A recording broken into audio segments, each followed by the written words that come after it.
Eu sou a professora Cecília de Oliveira Prado, e essa videoaula de hoje faz parte do módulo Direitos Humanos e Materiais Didáticos da pós-graduação Educação em Direitos Humanos na Universidade Federal do ABC. Nessa aula de hoje, falaremos sobre alguns documentos que devem embasar toda a nossa prática na educação em direitos humanos. Daremos um destaque especial do Plano Nacional de Educação em Direitos Humanos e sobre o uso de recursos lúdicos, com ênfase nos jogos. Desejo a todos uma boa aula. Quando pensamos em direitos humanos e ensino, geralmente a gente pensa como que seria o currículo, né? Ele seria organizado em conteúdos, com temas e aprofundamento dividido por série, talvez uma coleção didática a ser encaminhada pelo Programa Nacional de Livros Didáticos, ou pensamos até mesmo em sequências didáticas que desembocam num produto final. Mas será que são esses os passos que precisamos trilhar? Será que é desse apoio que sentimos falta em nossas escolas? Ainda que reconheçamos a importância da produção de materiais didáticos e paradidáticos e que devamos nos empenhar na criação e utilização dos materiais disponíveis que tenham como princípio orientadores os direitos humanos e, por consequência, a educação em direitos humanos, para uso no ensino formal, sabemos da sua insuficiência frente à diversidade presente em cada localidade, de forma que cada trabalhador em educação, cada comunidade escolar e cada gestor devem adequar cada proposta à sua realidade. Na atualidade, a gente já tem um vasto arcabouço legal de documentos nacionais e internacionais que vão tratar do tema dos direitos humanos e da educação e direitos humanos. Mesmo assim, correndo o risco de esquecer alguns deles bastante valiosos, eu queria citar alguns que são fundamentais. Por exemplo, a Declaração Universal dos Direitos Humanos de 1948, a Declaração das Nações Unidas sobre Educação e a Formação em Direitos Humanos de 2011, a nossa Constituição Federal de 88, a Lei Diretriz e Base da Educação Nacional de 96, o ECA, né, o Estatuto da Criança e do Adolescente de 1990, o Programa Mundial de Educação em Direitos Humanos de 2014, o Programa Nacional de Direitos Humanos de 2009, o Plano Nacional de Educação e Direitos Humanos e as diretrizes nacionais emanadas pelo Conselho Nacional de Educação para os Direitos Humanos. Todo o esforço na criação e implementação desse tema, ele visa a questão da promoção, da proteção, da defesa e ampliação na vida cotidiana e cidadã de sujeitos de direitos e de responsabilidades, sejam elas individuais ou coletivas, e se fundamentam num conjunto de princípios, né? E esse conjunto de princípios, eles foram eleitos crendo na utopia de que a educação em direitos humanos é a educação comprometida com a formação de sujeitos com a igualdade e a não discriminação, com a mudança, com a transformação social, ou seja, a formação de cidadão. Vamos falar rapidamente sobre cada um deles, né? O princípio da dignidade humana é aquele princípio que vai colocar o ser humano e com seus direitos como centro das atenções para a educação. Ou seja, qualquer iniciativa que tenhamos tem que obedecer ou pelo menos levar em consideração a promoção dos direitos humanos e da valorização da dignidade do homem. Né? Com outro princípio que a gente poderia falar é o princípio da igualdade. Né? O princípio da igualdade de direitos. Ele é um princípio que nos orienta a realizar a justiça social. E a justiça social é muito mais do que tratar todos como iguais. Né?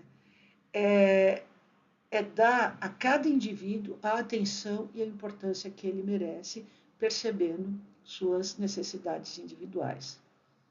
Com relação ao princípio do reconhecimento e valorização das diferenças e das diversidades, ele é um princípio que vem para falar da existência da pluralidade de sujeitos, onde podem nascer os preconceitos e as discriminações. Ele é um norte que vai nos aconselhar como honrar as diferenças de cada um e assim construir um ambiente de valores igualitários. Já a laicidade do Estado é o princípio que propõe a liberdade religiosa no contexto educacional. Ele busca manter a imparcialidade da pedagogia ao disseminar os saberes e, ao mesmo tempo, garantir a diversidade de crenças. O princípio seguinte, o da democracia na educação, ele é o princípio que vai tangenciar os preceitos de liberdade, igualdade, solidariedade e principalmente dos direitos humanos, que busca a construção das condições de acesso e permanência ao direito educacional. O princípio da transversalidade, vivência e globalidade é um princípio que vem levantar a questão da interdisciplinaridade dos direitos humanos na edificação das metodologias para educação e direitos, para educação e educação e direitos humanos. Né? Ele vai se referir também à globalidade, né? O que quer dizer o envolvimento completo dos atores na educação. E, por fim, o princípio da sustentabilidade socioambiental é o princípio que informa que a educação e direitos humanos deve incentivar o desenvolvimento sustentável, visando o respeito ao meio ambiente e preservando esse mesmo meio ambiente para as gerações vindouras. Nós que somos da área de educação, né, há muito tempo vimos estudando Vygotsky e outros autores interacionistas que vão nos dizer que a educação é uma ação humana eminentemente pautada nas relações sociais. Ela é uma atividade que se dá através das interações, o que não significa que a gente deseje formar indivíduos que pensem de forma igual, né? Mas sim que desejamos indivíduos que sejam capazes de interrogar a sua realidade, pois as escolhas que fazemos são tomadas quando conhecemos a realidade através de seus múltiplos aspectos. Né? E por não acreditarmos num pensamento único, mas ao mesmo tempo por buscarmos a autonomia dos indivíduos no seu processo de aprendizagem, a gente não pode se restringir a uma transmissão de conteúdos pré-determinados. Cabe a nós, assim, como educadores, provocar nossos alunos para aprenderem por si mesmos. Eu gosto muito de falas como a do professor Luiz Beluso, ele é o professor de economia da Unicamp, que ele vai ser muito assertivo quando ele vai afirmar que ele não estimula seus alunos a levantar dúvida, mas ele estimula os seus alunos a levantar as suas divergências, as suas discordâncias, né? Ou seja, num processo de aprendizagem, ele vem trazer o que é mais importante para a gente, que é a ideia da questão do debate entre os pares. Dito isso, vamos nos lembrar do que nos diz o Plano Nacional de Educação em Direitos Humanos, né? Ele compreende a educação em direitos humanos como um processo sistemático, multidimensional, que vai estar orientando a formação do sujeito de direitos, através da articulação de um conjunto de dimensões. Né? Que quais são essas dimensões? A apreensão de conhecimentos historicamente construídos sobre direitos humanos e a sua relação com os contextos internacional, nacional e local. A afirmação de valores, atitudes e práticas sociais que expressam a cultura dos direitos humanos em todos os espaços da sociedade. A formação de uma consciência cidadã capaz de se fazer presente nos níveis cognitivo, social, ético e político. Né? Olha como são importantes as questões dessas dimensões. Aí ela vai falar de uma coisa super bacana, né? Que tem a ver muito demais, tudo tem a ver demais com a temática desse nosso módulo, mas quando ele vai estar colocando como uma das dimensões a importância do desenvolvimento de processos metodológicos participativos e de construção coletiva, através do uso de linguagens e materiais didáticos contextualizados. Isso é muito importante, porque a gente vai ver que a gente ainda são os princípios que vão nos orientar na formulação desses materiais didáticos contextualizados. Né? A gente tem pouca coisa contextualizada pronta. A gente vai ter que montar as nossas materiais, nosso processo metodológico. E por fim, né, né? Dentre as dimensões, ele vai estar trazendo a importância do fortalecimento das práticas individuais e sociais que gerem ações e instrumentos em favor da promoção, da proteção e da defesa dos direitos humanos, bem como da reparação das violações, né? Então, a gente tem toda uma gama de preocupações de promover, de a proteção, a defesa dos direitos humanos, na verdade, é de prevenir a questão de violações, mas a gente não pode esquecer da necessidade de reparação dessas mesmas, das violações quando elas vierem a ocorrer. Depois de destacar as diretrizes do Plano Nacional de Educação, é importante a gente trazer à baila também alguns dos princípios previstos no Plano Nacional de Educação e Direitos Humanos para a educação básica, né? Vale a pena a gente lembrar que o documento do Plano Nacional de Educação e Direitos Humanos, ele vai ter várias frentes, né, que ele vai estar desenvolvendo.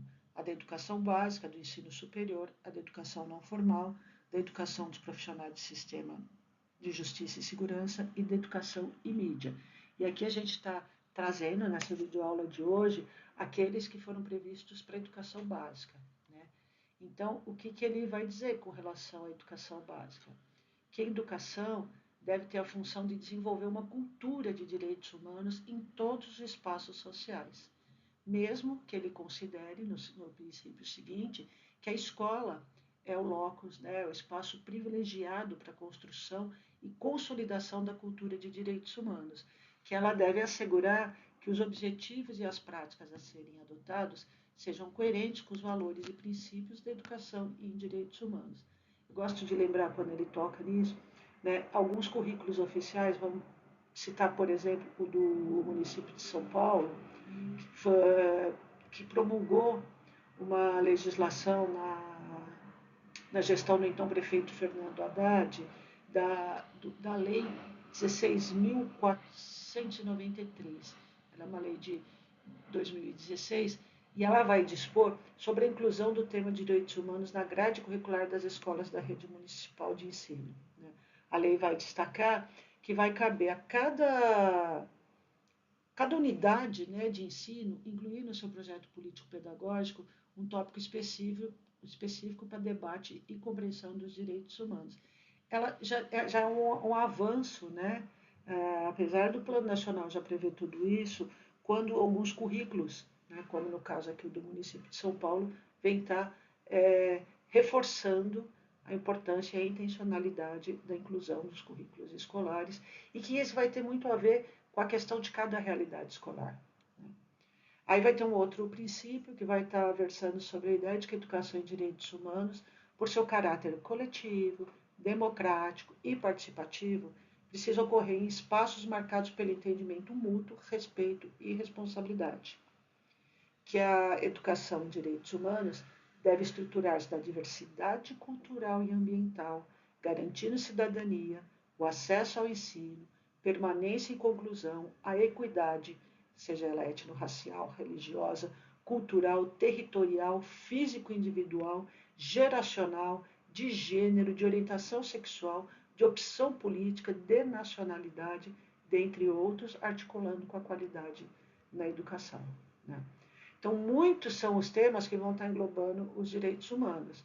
E dialogar sobre eles é refletir sobre a etnicidade, sobre raça, sobre gênero, sobre ocupações, sobre habilidades físicas e mentais, sobre crenças religiosas, sobre tipos de famílias, sobre orientação sexual, idade, estado civil, diferentes tipos de famílias, diferentes línguas, né, localização geográfica e educação. Toda vez que a gente identificar atitude preconceituosa que coloca em risco esses direitos, esse é um dos princípios mais importantes, né, eleito pela questão da educação e direitos humanos. E, por fim, né, não menos importante, a gente gostaria de destacar ainda mais um princípio que vai se referir ao eixo central da educação básica, né, de onde a gente pode até destacar a questão da oferta desse curso de educação e direitos humanos como uma ação fundamentada na implantação do princípio, que é a educação em direitos humanos deve ser um dos eixos fundamentais da educação básica e permear o currículo, a formação inicial e continuada dos profissionais de educação, o projeto político-pedagógico da escola, os materiais didático-pedagógicos, o modelo de gestão e o modelo de avaliação. E o último princípio vai estar versando sobre a questão de que a prática escolar deve ser orientada para a educação e direitos humanos, assegurando seu caráter transversal e a relação dialógica entre os diversos atores sociais. Para a gente cumprir esses propósitos, né, a demanda, né, de cada unidade escolar, de cada professor na sua sala de aula, de conhecer a realidade local, os números, e reconhecer nos seus alunos, né? Reconhecer os seus alunos nos números, naquela realidade por eles vivenciadas. E organizar as aulas de forma que questione as violações vivenciadas, né? Que organize as aulas de forma a promover a defesa e a reparação das violações identificadas. Por isso, a importância de se conhecer muito da questão da realidade local. Não precisa nem dizer, né, ressaltar que essa não vai ser uma tarefa fácil, visto que muitas vezes a gente é tomado pelo senso comum, que ele é reiteradamente exposto pela mídia. Vamos, por exemplo, em produtos como aqueles telejornais auto-intitulados como reportagem jornalística, que insistem em estar inculcando mensagens que retiram a dignidade dos supostos violadores dos direitos humanos. Né? Os tais violadores são majoritariamente pessoas e segmentos sociais que são historicamente discriminados. E esses programas vêm impor, né, soluções imediatistas que não respeitam os valores, atitudes e comportamentos que são calcados nos direitos humanos. Né? Eles vão subliminarmente. Se fosse comigo, esse fulano não sei o quê. Se eu pudesse, se a pena de morte. E vão estar trazendo uma série de questões que vêm naqueles comentários que não são nem um pouco escondidos.